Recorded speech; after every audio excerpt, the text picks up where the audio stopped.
Ladies and gentlemen, welcome back to the channel, and today we're going to be doing something a lot different than normal. If you guys follow Call of Duty channels on Twitter, then chances are you guys have been seeing these COD rankings coming out over the course of the past week or so.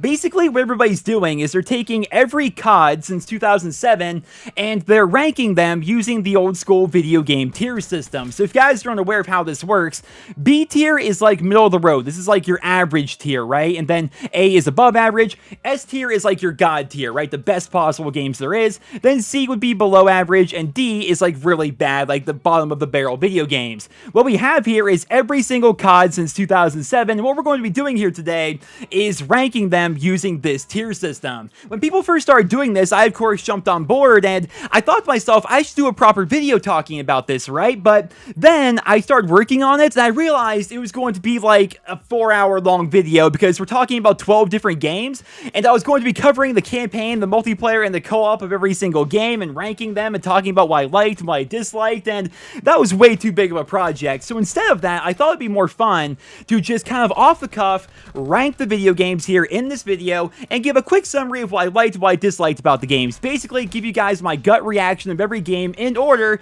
and so hopefully you guys will all sit back, relax, and enjoy, and without further ado, let's go ahead and jump right into it. The first Call of Duty game we have here is a classic, Call of Duty 4 Modern Warfare, the game that gave us kill streaks, it gave us a prestige system, it is one of the most iconic games in Call of Duty history, and for me personally, I'm ranking it at A's. Now, A, of course, is above average, S tier is like God tier, Call of Duty 4 is close to God tier. It's a fantastic freaking game. I love Call of Duty 4 so much. I spent all of 2016 playing the remaster as compared to the new Call of Duty game.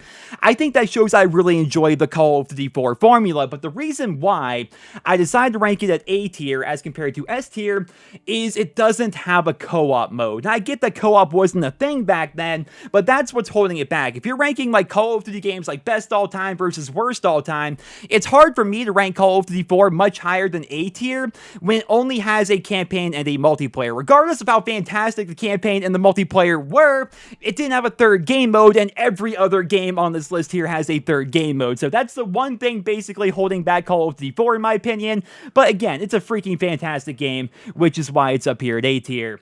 The next game, Call of Duty World at War, the very first game that I made it to max rank on, the last World War II themed Call of Duty game until last year. Where are we going to rank it? Well, for me personally, and it pains me to do this, guys, I'm going to have to put it here at B tier, which is average. Now, before you get your pitchforks out, allow me to explain why I'm putting World at War at B tier. For me personally, World at War in that entire time frame of like 2008 to 2009, that was one of my favorite time periods in gaming. I have more memories tied to that time period than I do pretty much any other Call of Duty title.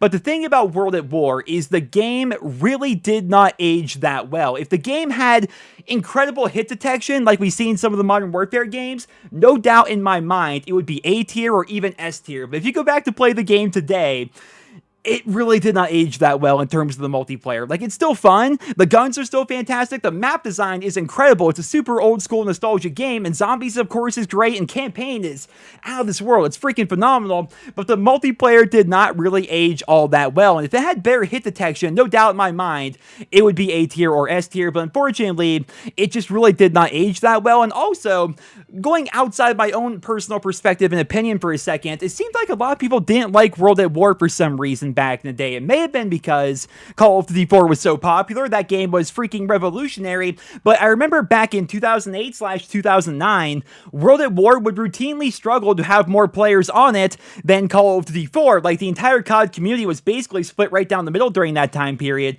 So I'm not sure if it's because the game only had one fully automatic assault rifle and only 4 submachine guns, or if the fact that people just were tired of World War II at the time and maybe they just preferred modern combat, but for some reason, World at at War was not that popular way back in the day, I would actually rate it as one of, if not the most underrated Call of Duty game of all time. But yeah, I'm gonna have to put it here at B tier, guys. It pains me to do so. I really do enjoy the game, but this game is like 1 or 2 fixes away from being A tier, at least in my opinion. Now, moving along here, we have Modern Warfare 2, the game that everybody's hoping to see remastered this year, the game that is either the best game ever or the worst game ever, depending on who you ask. Well, for me personally, I'm going to be ranking Modern Warfare 2 at A tier, and you guys know why it is, right? The campaign is phenomenal. Spec Ops is incredible. Multiplayer is almost the best multiplayer we have ever seen in the franchise. But one-man army danger close, man. I cannot make this an S-tier game as much as I want to, knowing that that combination is in there, knowing that the multiplayer has had so many problems over the years, and the fact that the game is like 10 years old and it still has these same problems, that's the one thing holding it back from being S-tier in my opinion. It's a fantastic game, but that one combination can ruin the entire multiplayer experience. And some people may think I'm exaggerating. Go back and play Modern Warfare 2 if you don't believe me. Like, you cannot play ground war in that game. Domination's kind of iffy. You can maybe get away with team deathmatch. Like, people don't really tube that much in team deathmatch. But if people on the other team, or even your team, decide that they want to ruin your lobby, they can very easily. And that's why Modern Warfare 2 is here at A tier. I honestly hope, fingers crossed, I really do hope that when they remaster this game's multiplayer, which eventually they're going to do it, right now the rumor, of course, is campaign only, but when they do remaster the multiplayer, they have to introduce Robert Bowling's Forgotten Patch. Without going too far into it, Robert Bowling, the face of Infinity Ward, the community manager for Infinity Ward back in the day, he was campaigning to get One Man Army fixed. Essentially, his idea was to make it so you could not replenish explosives by using One Man Army, and that's all they had to do to fix the entire multiplayer.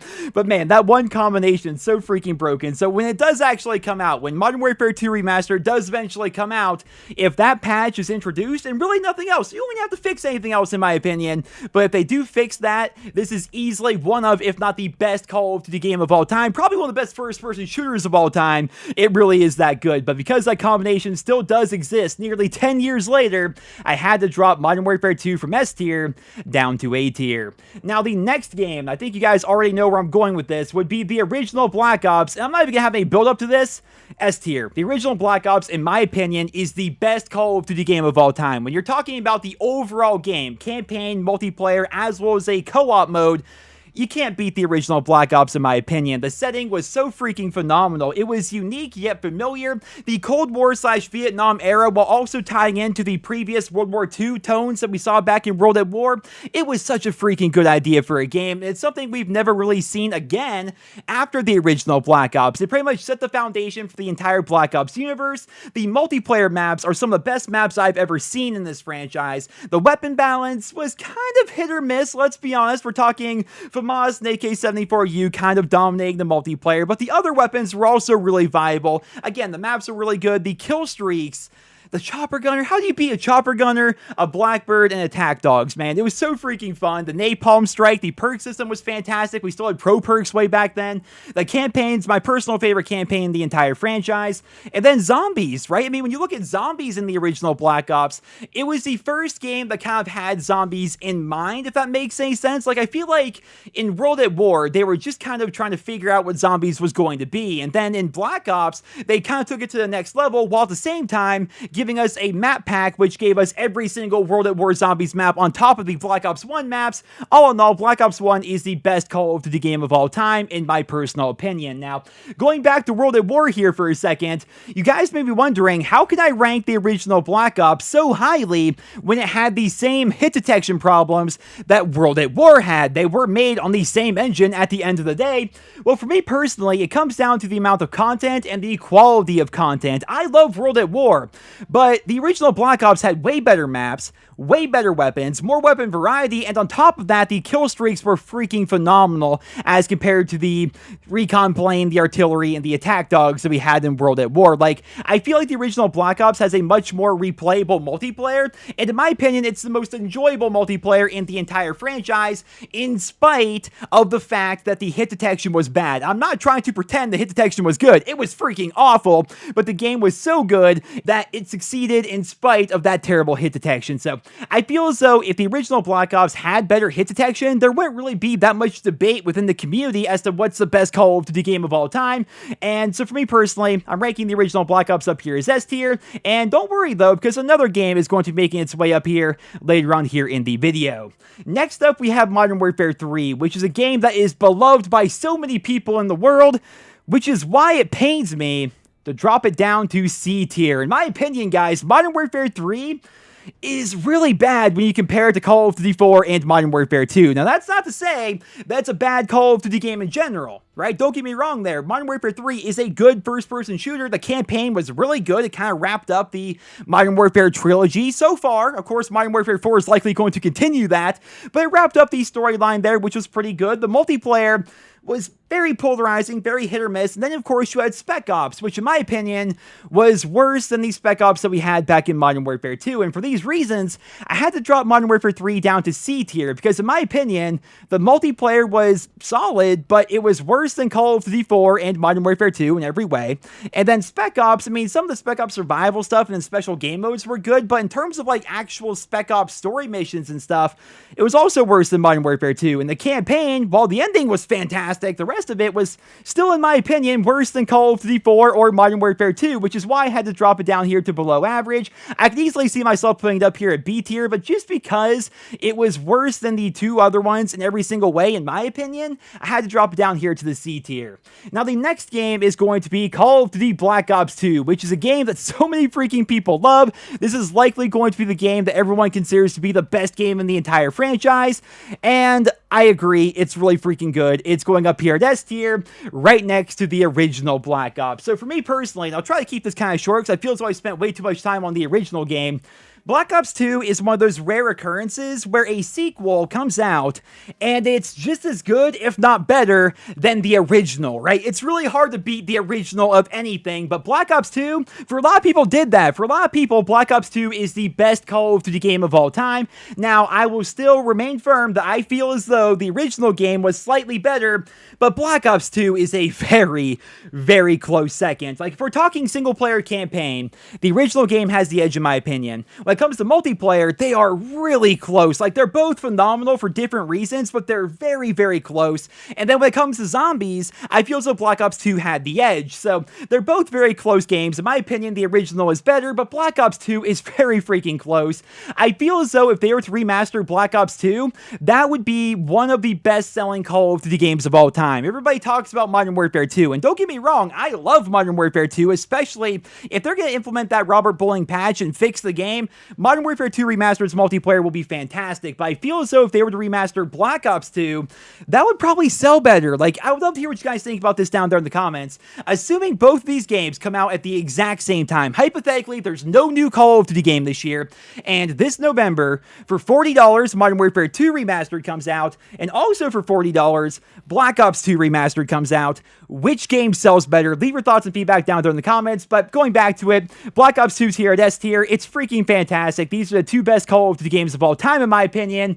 But moving along here, we have Call of Duty Ghosts, and then after that, a series of advanced movement games. Now, if you guys follow me on Twitter, then you guys probably saw my original rankings here, but I decided after going back and reviewing the games a bit more, I decided I was a bit too hard on Ghosts, because initially I ranked it down here at D tier. For me personally, I did not really enjoy Call of Duty Ghosts that much. My gut reaction was Ghosts is a D tier game. It's not that great, right? Well, after reflecting a bit and going and watching some old videos and really just taking a good hard look at what Call of Duty Ghosts did, I'm raising it up to C, and the reason why is the downloadable content that we saw in Call of Duty Ghosts. I may do an entirely separate video on this, but Ghost had, like, by far the best TLC season that we've ever had in the Call of Duty franchise. Whether we're talking about super unique and interesting multiplayer maps, or field orders which would give us really cool kill streaks, or even just having crossovers like Michael Myers running around, the Ghost DLC was fantastic. And on top of that,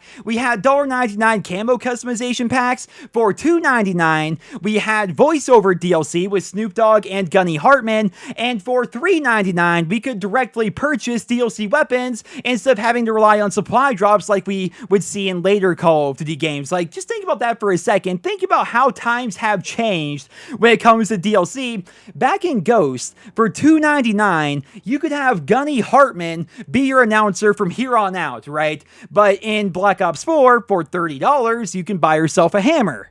Right? Just think about that for a second. It's freaking absurd. Ghost had fantastic DLC, which is why I decided to raise it up from D tier up to C tier. And you may be wondering, why is it even at C tier? Like, shouldn't it be above average? Well, for me personally, I really did not like the Ghost multiplayer all that much. Like, initially, it was pretty fun, but I think a lot of the problems I had with it are basically just chalked up to the fact that it was Infinity Ward's first attempt at making a new Call of Duty game with a new IP once they broke away from the Modern Warfare franchise. And when they did that, they wanted to try a bunch of new things. And some of those things were really interesting, like field orders, for example. But other things did not work out that well. Like, for example, removing the UAV and replacing it with the SATCOM, right? And the kill feed was weird, the art style and everything. Like, it just, for me personally, it was not my cup of tea. The campaign was really good, but the multiplayer was one of my least favorite multiplayer experiences in the Call of Duty franchise, which is why I dropped it down to C tier here in this video. But moving along here, we have a series of advanced movement games, starting with Call of Duty Advanced Warfare, the very first Call of Duty game to give us advanced movement as well as supply drops, right? And where are we going to be ranking it here? Well, for me personally, Advanced Warfare is D tier, one of the worst Call of Duty games ever made. And for me personally, I did not enjoy this game whatsoever. The campaign, it was a chore to get through. I did a Let's Play of it on my second channel. I just don't care about sci-fi, futuristic stuff like that. I did not care, right? I was not a fan of the campaign. When it came to multiplayer, initially it was kind of fun, right? Because it was so new and it was the very first advanced movement game that we had. But after a while, it got old quickly, man. It got old by Christmas for me personally. And to this day, I'm pretty positive that Advanced Warfare is my least played Call of Duty game of all time. And then when it comes to the third game mode, I always felt like Exo Survival was kind of fun, but Exo Zombies just felt like a really bad version of Treyarch Zombies. And so for me personally, I really did not enjoy Advanced Warfare that much. I had a lot of fun doing DNA Saturday and making videos with the community and stuff like that, but in general, Advanced Warfare was one of my least favorite times being a Call of Duty player and being a Call of Duty YouTuber, because I really just didn't enjoy the game all that much, which is why I didn't really play it all that much. So that's why Advanced Warfare for me personally is down here as our first D tier game. Next up, we have Call of Duty Black Ops 3, and if you guys saw, going back to it, my initial rankings over on Twitter, I had Black Ops 3 here at C tier, but I'm going to be changing that up here to B tier for a couple of reasons. The biggest one for me personally is how good the zombies was, and the fact that, in my opinion, it was above and beyond the best advanced movement game that we've had. Like, I made the Prestige Master in that game despite not really caring for advanced movement that much. And zombies, to this day, I still play Black Ops 3, because if you guys don't know, Black Ops 3 is one of the very few Call of Duty games that has mod support, right? It actually has mod tools built in, so fans can create their own custom content on PC, and people can download and play that content for free. So if you buy Black Ops 3 on PC, you basically have unlimited new content that is being made by the community, which makes me want to raise it up here just a little bit. And I wondered if whether or not I should actually put that in here, because it's not technically Treyarch content, but it was Treyarch who made it so custom zombies could even be a thing in the first place, which is why I wanted to raise Black Ops 3 from C tier up to B tier, which is not really that high if you think about it. We're talking about average here. The campaign, I didn't really care about whatsoever. The multiplayer was the best advanced movement multiplayer, but the best advanced movement multiplayer is still worse than like 5 or 6 of the regular multiplayers, in my personal opinion. But zombies is what really helped raise Black Ops 3 up, and I'm not even a huge zombies fan, though I will say I feel as though, like, from the outside looking in, if you ask most Zombies fans what was their favorite Call of Duty game or their favorite time playing Call of Duty Zombies, a lot of people say that Black Ops 3 was one of, if not the best game. So that's why, for me personally, I put up here the B tier, but I wouldn't put it any higher than that just because it's an advanced movement game that had a terrible terrible microtransaction system. Now, next up, we have Infinite Warfare, and I'm not even going to beat around the bush here, guys. D tier. I know a lot of you guys like Infinite Warfare, and I completely get that, and I respect that. But for me personally, I was so done with advanced movement after Black Ops 3 that I was considering quitting the franchise. Like, I know that's hard to believe, being a Call of Duty YouTuber for as long as I've been, but if we did not have Modern Warfare Remastered, I don't know what I would have done throughout 2016. I was so done with the entire idea of advanced movement and supply drops and everything else, right? And the game came out, it was the most disliked trailer in the history of almost YouTube. It was really freaking bad, and man, it was a really weird time to be a Call of Duty fan, but I get that a lot of people like Infinite Warfare. I didn't play it really at all. I have not touched the single player campaign. I've never played the zombies, and I'm level 45 in multiplayer. And for that, I have to put it here at D tier. How can I possibly rank it higher on my own personal Call of Duty rankings list if I've barely even played the game? Like, at most, I have like 10 hours played across all the game modes combined. It came out the wrong time. It really did. And I feel like maybe someday I'll go back and play it, and maybe then I'll be able to appreciate it for what it really was, which apparently had a really good DLC system, but because I didn't play it, I have to put it here at D tier, guys. I just have to. I can't rank it higher, although I do know a lot of people out there who are more than comfortable at putting Infinite Warfare here A tier, or even S tier maybe, depending on who you talk to, but for me personally, it's going down here to the D tier. Now, this next pick, Call of Duty World War II. This is going to be a super polarizing choice here, but for me personally, guys, A tier. Call of Duty World War II is an A tier game in my opinion, and allow me to explain. I'll probably spend more time on this game than most of the other ones, because this is obviously going to be a pretty controversial pick. So, in my opinion, World War II is an A tier game, and the reason why is because, one, the campaign was really freaking good. Like, say what you want about censorship and stuff like that, but in terms of a World War II themed campaign that was not too long, a game that did not overstay its welcome, it was a really good campaign in my opinion. And when it comes to multiplayer, I completely agree, one of the worst launches we have ever seen in the Call of Duty franchise, but they fixed all that a couple months later. If we're talking about the actual total game here, all the changes they made to the World War II multiplayer based on community feedback, they were really good changes. They overhauled the entire multiplayer, and I always say that I feel bad for the players that gave up on World War II after the first few months, because I feel as though they missed out on a really good game after Sledgehammer basically revamped the entire thing. Whether we're talking about weapon rebalancing, or changing up how the DLC system works, or making it so the entire division system got overhauled, they really did a good job making the multiplayer a lot better in my opinion, and to this day, I still like to go back and play it. It's still pretty enjoyable.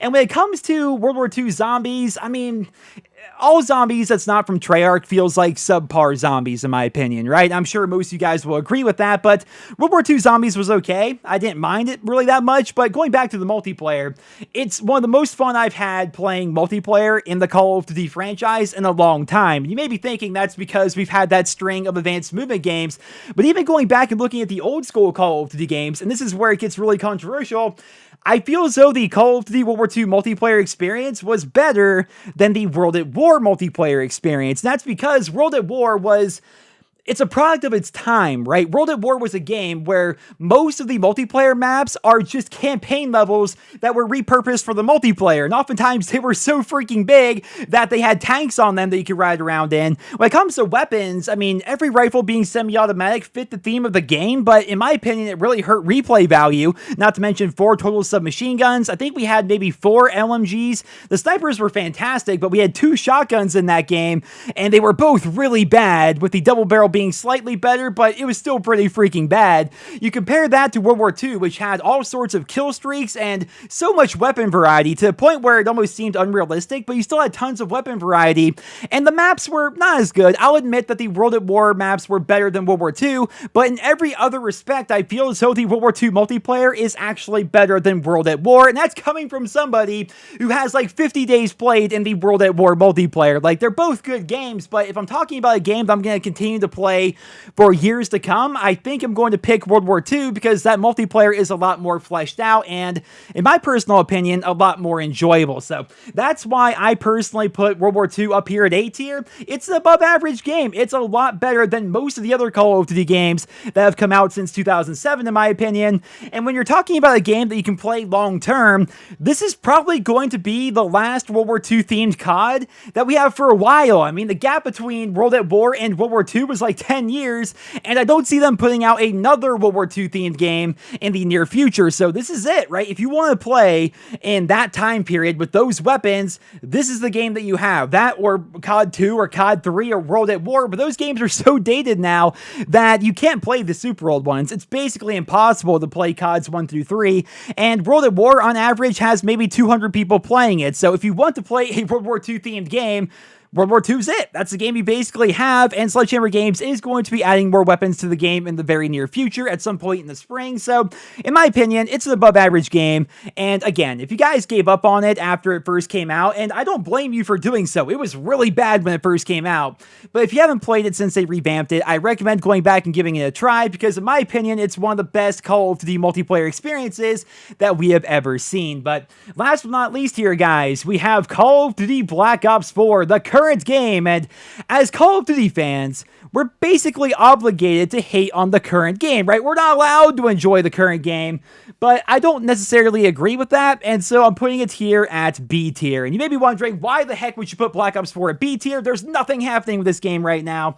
Well, the reason why is basically because of Blackout. And I know not everybody is a Battle Royale fan, and going into Black Ops 4, I was not a Battle Royale fan, but I really do enjoy Blackout here in this game. It adds so much replay value to Black Ops 4 that I had to at least rank it here at B. And what's holding it back from being an A tier game, and you guys have heard me rant about this time and time again, is the sheer lack of content. Like, in my opinion, and feel free to disagree, and I'm sure you guys are going to let me hear all about it down there in the comments, but in my opinion, the Black Ops 4 multiplayer experience, like the core multiplayer experience and gameplay, is one of the best multiplayer experiences that we've ever seen in the Call of Duty franchise. I love the super slow time to kill. I love the weapons. I love the manual healing. I even like the specialists. And I traditionally don't like specialists in the Call of Duty franchise. I think the multiplayer is fantastic. The problem is, there's not enough of it, right? When we're talking about weapons, we had 20 primary weapons at launch. The original Black Ops, my personal favorite game in the franchise, had 31 primary weapons, and that game came out in 2010. There's no excuse for the lack of weapons that we have here in Black Ops 4. We're basically at the point where we're starving. We're just waiting all the time for new updates to be added to this game, and it's getting to the point where Modern Warfare 4 teasers are right around the corner. Like, Black Ops 4 does not have that much time left. They've really just dragged their feet with this game so much to the point where people are burnt out on it because there's simply not enough to do in the Black Ops 4 multiplayer. So that's why I personally ranked it here at B. Even though I personally like the zombies, I really do like Blackout, and I love the formula that we have in multiplayer. The problem is there simply is not enough content in this game to really warrant me ranking it higher than B tier. Although I imagine once that 3-year life cycle that they keep talking about is over, I imagine once everything is out, it's going to be a much better game that people are really going to enjoy. But by that point, I mean, Modern Warfare 4 is going to be out. Modern Warfare 2 Remastered is going to be out. Whatever Sledgehammer is working on, that's going to be out. And will people care? Will people care about Black Ops 4 by that point? Because I have a feeling that they're not going to. Even though it's supposed to be a 3-year Call of Duty game, everything needs to basically be front-loaded into the first year because that's when the majority of people are playing it, but unfortunately, that's not how they're handling things. So, in my opinion, Black Ops 4 has so much freaking potential, but as of right now anyway, it's a B-tier Call of Duty game, and ladies and gentlemen, there you have it. Those are my official rankings for the Call of Duty franchise. I would love to hear down there in the comments, how would you personally rank every single COD since Call of Duty 4? What are your favorite games? What are your least favorite games? I feel as though the most interesting aspect of this is basically nobody can completely agree with anybody else out there. I have seen dozens of these rankings out there, and nobody seems to have a similar ranking system, right? Everybody thinks differently about these different games, and we're talking about 12 different games across 5 or more different tiers. It's impossible for everybody to completely agree, but I would still love to hear down there in the comments, what do you think of my personal rankings, and how would you personally rank everything Leave your thoughts and feedback down there in the comment section below. Thank you guys all so much for listening, and I hope you guys all have a wonderful day.